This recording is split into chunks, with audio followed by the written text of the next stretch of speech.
Hello, everybody, and welcome back to the Second Date Show, which is episode 6 now, I believe. And we have some quite interesting plot, and I think we could say quite big plot updates, and it is surrounding potentially Adar and Galadriel, etc. And joining me, as always, firstly, the co-host Strider. Hello, my friend. Hello, everyone. Looking forward to this one. This is going to be interesting. Indeed. We also have Cathy there. Hello. Hi, Great to have you back again. And thank also we you. have Varking. Hello, my friend. Nan Pat, motherfrickers. And last but not least, we have Hen Hi, everybody. as the floating head once again. So I think I'll we've show got you floating head, Philistine. all right. So without further ado, I think we've got two scoops today, and I think there's not much else for me to say really. So I think I should pass this on to Strider. Yeah, so the first big news of the day, Galadriel will get captured by Adar and the orcs at some point in the Rings of Power Season 2.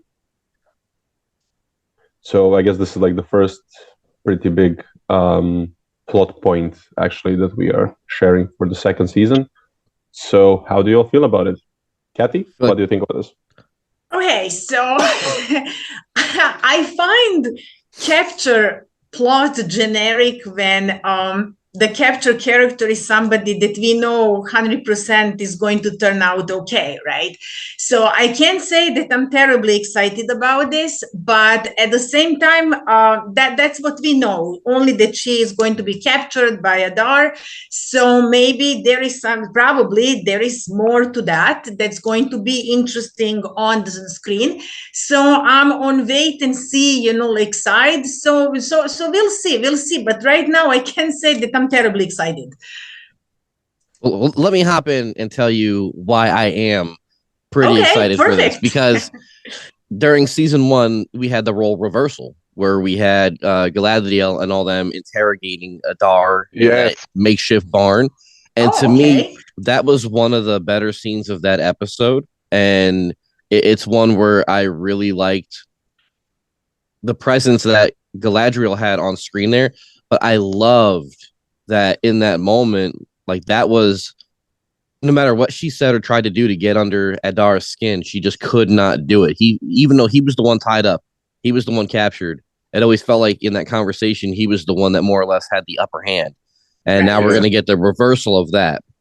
So, with a little bit more seasoning with the writers and the showrunners, kind of going back to the well one more time for season 2, I expect this to be even better than like what the season 1 one was. Plus, like you said, since she's going to be safe, it's interesting because we didn't know for sure that Adar was going to make it through season 1. Right, yeah.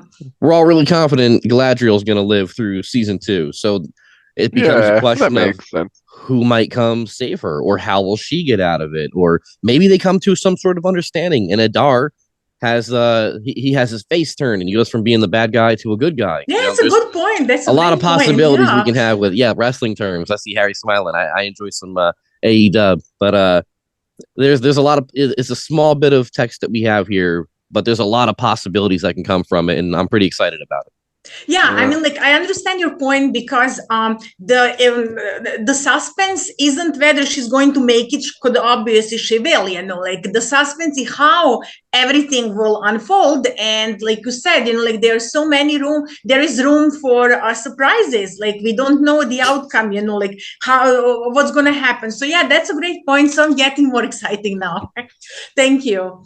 And it's giving Sam Hazeldine an opportunity to shine, probably in a one-on-one scenario where it's just himself and Morfydd Clark on screen together.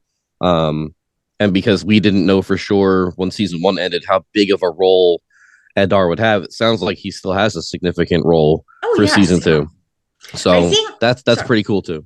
No, go ahead. I think that the fact that they recast, like points and that he's going to be prominent, that he's not going to die like in the first 2-3 episodes, like so that's good. And I love Adar, I thought that he was phenomenal in that scene that you mentioned, like I didn't notice other performances. He was just amazing. So let's hope to see more of him.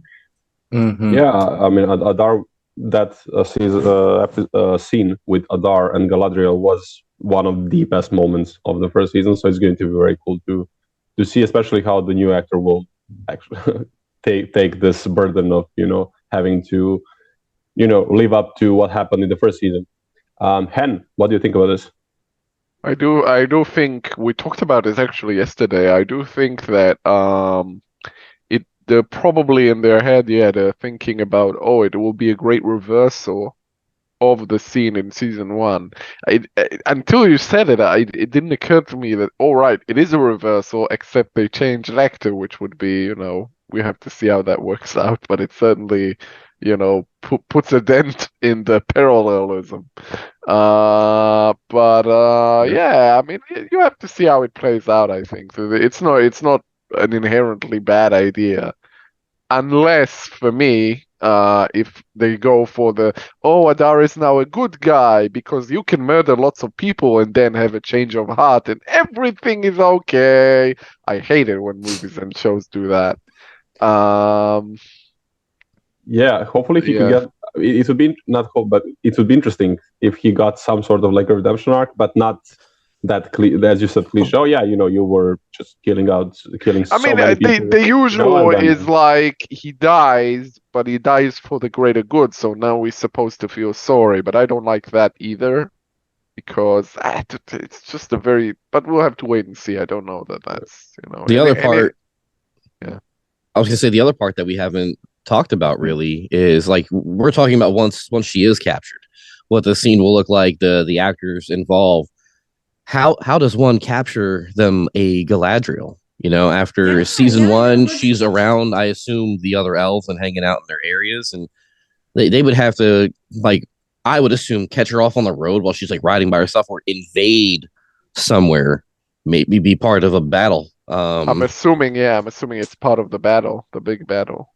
Yeah, so kind of just crazy even trying to predict where along season 2 she will get captured or be available to be captured, because you're not just going to walk up and you say, come with me, and she's going to stick out her hands and you can clip her and bring her back to your place. Like there's got to be more that goes into it than that. And she's ancient. They just explained what a great fighter she is in season 1, so you got to be even better than that to be able to get her. That's actually something interesting that I've been told as well, that a lot of the people haven't actually seen Galadriel fighting or Morphy Clark fighting that much this season, which is quite interesting. That doesn't mean it's not even though we know that they had a fitting with her in a very fighter getup. So I'm assuming she will be doing some fighting, but yeah.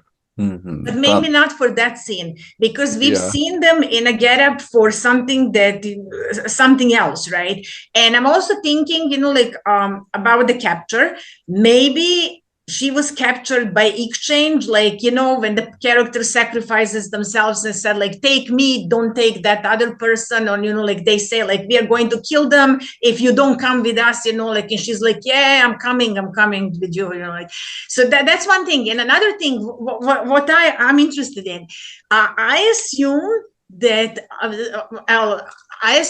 Adar is going to capture her for Sauron, but maybe he won't. Maybe he has his own plans. So it's that's an interesting thing to point, because is he working for Sauron? Is he working against him? Does he need Galadriel, to carry a favor? Or does he need Galadriel to work against Sauron? So this will getting more exciting when we talk about it. Yes, this might ruffle some feathers, but maybe this season Galadriel spends more time with Adar than she does with Halbrand.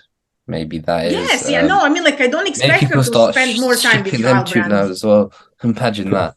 That would be Galadriel shippers. Yeah. And what happens if our unconfirmed theory from season 1 that Galadriel and Adar brothers. Oh, Adar's Galadriel's brother, and that that makes it all murky. But I doubt that's still the case anymore. So but my original point on the first thing around the similarities in the scenes, I know Charlotte Brandstrom mentioned that when she was filming that Adar scene, she did it at an angle like this. So the camera. So it'd be interesting to see if in season 2 the angle will be the opposite direction, because that would kind of like how they did it for the Galadriel reveal scene, where half the storm was on one side, then on the other side.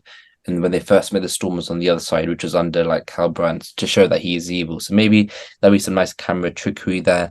But why the question that this releases is, I don't know the best way to put it, but like if Galadriel is the one getting captured, I'm sure a lot of the plot will revolve, well, some plot will revolve around, her being captured. So does this almost, as in, put Galadriel not on the back seat, but like it will be like now the other characters having to step up. So maybe, okay, season 1 was, fully Galadriel season. And now season 2, these other characters are going to, for example, elven characters or even human characters, I wonder, for example, are going to now step up and try, save the day as well, just like, Galadriel kind of did in season 1. So maybe that is like a more of a wide theoretical question as to what implications this does have for season 2, where Galadriel's character would be interested. Because, of course, again, I did hear that there isn't as much fighting Morpho Clark has done in season 2, season 1.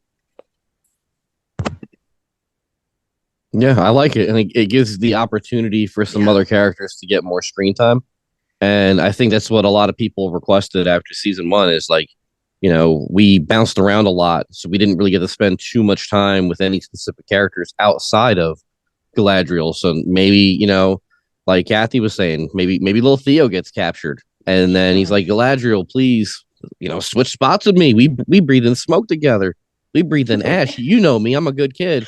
So then she swaps with him, and then little Theo can go run and maybe find like a Arondir and be like, "Hey, Galadriel's captured. Need you to come help save her." And then maybe he can be involved. Just throwing it out there that maybe this will give the opportunity for some of the other major characters to get a lot more screen time and show what they can do. Speaking of spending time, I have the second scoop here in front of me, and it says actors Benjamin Walker, Charles Edwards, and Robert Arameo, who played Gil Galad, Celebrimbor, and Elrond, and a new character with being played by Selena Lowe, have spent a lot of time on the elven sets at Bray Studios. And then it's written here like a Region or it's an elf area, and I don't want to say it. So just know it's an elven set, and it's at Bray Studios, and they've spent a lot of time there. So I think it's pretty fascinating that you have 3 of these big players from the lore. Makes you really wonder what character Selena Lowe is playing. Strider, what do you think? I have one thought that connects with what you just said about Galadriel, or what everybody said, because we know that Galadriel might have less fighting scenes in this season than like in the previous one. I'm thinking that maybe they would like to introduce another fighting female character, like to kind of balance it out, because obviously they like, like warrior women on the show. And if Galadriel, like fights less, they would probably like to introduce somebody who is also a warrior, another woman. So I'm thinking, because Selena Lowe has really extensive experience in fighting stunts, especially wire stunts, that is typical for elven fighting. Like I'm thinking that maybe she's going to be a prominent fighting female character by the look of who she's working with and the sets. She is probably an elf, but we don't have the confirmation, and conclusion isn't a confirmation. So we can't say, anything definitive, but we can speculate. So I'm thinking that maybe she's going to be the fighting elf this season. Medania. Fighting character, yeah. I speculate that it's going to give us the backstory of one of Hen's favorite characters from the unofficial fandom lore. She's going to play young Tariel. There you go. Boom. Oh, nice. I think that it's quite, it makes a lot of sense that she is a fighter and an elf. Well, mainly that she's an elf. I hope that we get to see. So, okay, well, one problem that I had, for example, with what's her name, Bronwyn in the first season, she was supposed to be a healer. She is a healer. That we saw her heal exactly 0 people. So she handles the she's kind of looking at the cow at the like in the first episode, and then she heals herself, I guess, when she's dying in the last or the second to last episode. So and then she becomes a fighter. She becomes a leader out of nowhere. She becomes the leader of the village, even though it just doesn't make sense. We didn't see her do the one thing that she's supposed to be good at. So the one thing that defines her character, that's how she was promoted. She's this healer. She's a mother. Blah, blah. Okay, we saw her as a mother, of course. But her profession was not there. Yeah. And Mirdania being a name that's going around, the Gwait I Mirdain. So, like, this character should be a smith. I hope that we see her just do that and kick ass at that. And then, because, Aragon is supposed to be invaded at some point, that's just how the story goes. Then we can see her also fight, but make her fight awkwardly, because maybe she's not a warrior. But then again, there's a point, of course, elves live for so long. Perhaps she lived through Beleriand. At least give us the backstory. Why is she a capable fighter? Show us, maybe make like a reference for her, participating in War of Wrath at the end of first stage when Morgoth was beaten and so on. Like maybe she fought somewhere. They can get some nice Easter eggs there and just not make her, okay, she's the smith. That's all she is. And then she has a kick-ass fighting sequence out of nowhere. And that's also very important because for another reason, which is we need to start seeing Gil-galad and Elrond fight.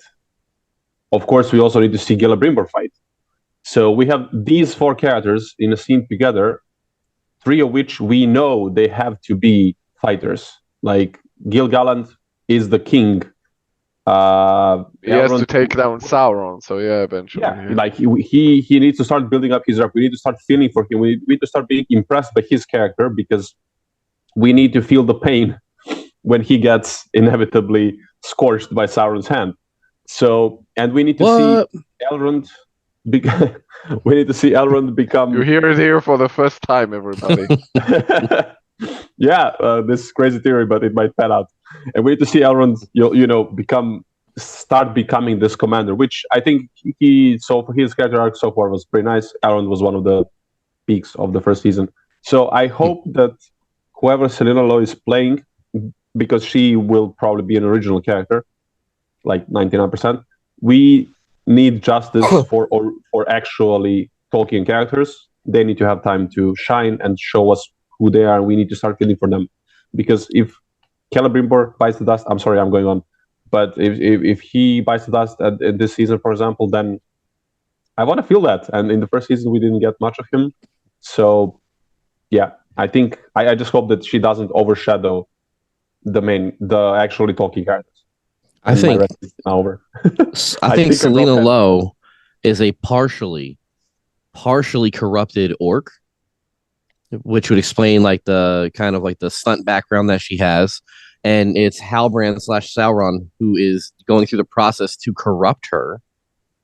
Somehow these 3 elven dudes figure out what's going on. Maybe Galadriel tells them, about Moriander and the first orcs and all that.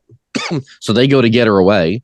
Adar feels like, even though she's partially corrupted, that's one of, our children now. So we need to get her. And that's why they're going to do a prisoner swap for Selena Lowe's character and Galadriel's character. But then it doesn't work out. Then all hell breaks loose. And then there's a big battle because nobody can come to any sort of agreement, because elves are bad at, doing things politically. And that's why Durin was able to get a table from them in season 1. Fair enough. or she's Shelob, and everybody's like, "What's Shelob doing?" I didn't think about How are you feeling about all this? Or she's Anatar, if we are going in that direction. Ken? You all right? Yeah, I'm fine. Just, Want to share with the class? Yeah. It's a lot. It's a lot. Yeah. Yeah, it's just, I mean, I think the likeliest option is that she's an elf. That, like, that's the likeliest thing. And I just think, Just get corrupted into orcs. Sure. I just think, I'm assuming a lot of this happens around the siege in Region. So, like Galadriel could get captured there, and Gil-galad could be there. But I think Lindon elves are certainly there because we see in some of the aerials that we have, you see elves there that have been killed in the fighting. And they're not Eregion elves because the Eregion elves are green and, they have green armor. And they have the silver kind that the Lindon elves have. So, I'm assuming Gil-galad either comes himself, very likely, but also sends troops, presumably under Elrond, that come to help, and it doesn't work. Yeah, I can see that. Maybe Harry? she's Celeborn. Yeah. Sorry, I think All those Theo. So Stephen Lowe. Interesting to see a new Elven character. Of course, one of the only original characters, Elven original characters we had in season 1 was Anondir, so now we have Selena Lowe. Interesting that she's been on the Elven sets a lot more, so that pertains to Linden and Eregion, which means she must be. It'd be interesting to see how they say where she was in season 1. But to be fair, at the same time, we didn't get to see much of Linden, to be fair. So yeah, no. Yeah, maybe she is. Maybe, like, we know Círdan's in the season, but he's not in it that much. Maybe she's like, his emissary or something, like, or to look over stuff that's happening on. She was in season 1. She was one of his veiled Elvets, like, who were cleaning tables, At the dinner. I never understood what was the point of, these ladies, but yeah, I mean, like, they exist, so. Mhm. Yeah, it's just somebody looked at a lot of Neo-Raphaelites, paintings and said, aha, elves, And so, yeah, I think maybe she's, that explains her absence of season 1. Maybe she's like there reporting for Círdan.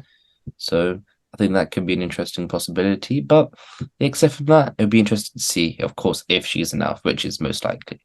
So, I would be surprised if she wasn't, because her experience in that kind of stunts that elves perform, like wire food, that sort of thing, like it has to be on purpose that they cast her because she can do that alongside acting. And even though Ismael Cruz Cordova and Morvid Clark were trained when they started filming, or before they started filming, they didn't have previous experience, like it isn't a requirement, but since they cast somebody who obviously has amazing, like athleticity, like, yeah, I think that she's going to be a fighter elf. Indeed. And I think, having her being a fighter elf will be quite interesting. So, I think we've covered mostly all bases there. Anybody else have anything else to say? Final points from any of today's news? Points. Well, I think outside of today's news, just recently, like for folks who have missed it, there's been some Lord of the Rings, Magic the Gathering collab art came out for some of the cards. We recently had a mobile game for Lord of the Rings called Heroes of Middle-earth by EA come out. It's pay to win, but you could probably play it for free for a couple weeks, enjoy yourself on it if you don't mind taking it slow. Seeing some of the characters in there, there's a Halbrand or something like that, very close to Halbrand. Yeah. There's not many dwarf characters in there, and that's kind of the reason I'm turned off from the game. I think there's like 3 you can unlock right now. And if you haven't been paying attention to the Golem game marketing, they've been ramping it up pretty significantly on Twitter with all these different riddles to give people access to some sort of like creator box that they're giving out.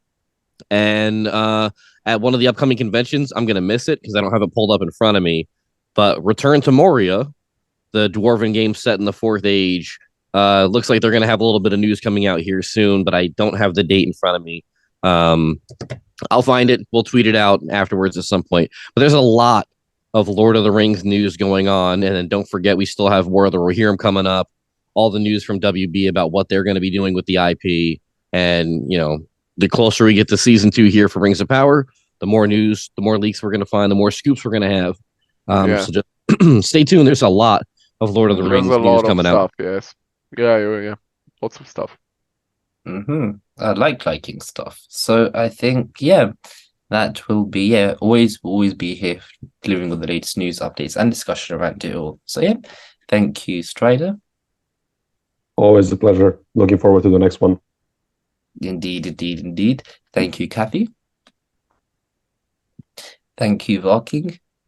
Always a pleasure to hang out with my friends. Indeed. And thank you, Hen. Yeah. Thank you, everybody. It was fun. With a nice stretch afterwards. Okay, then. We'll be seeing you next week, definitely. So, goodbye. Yeah. Now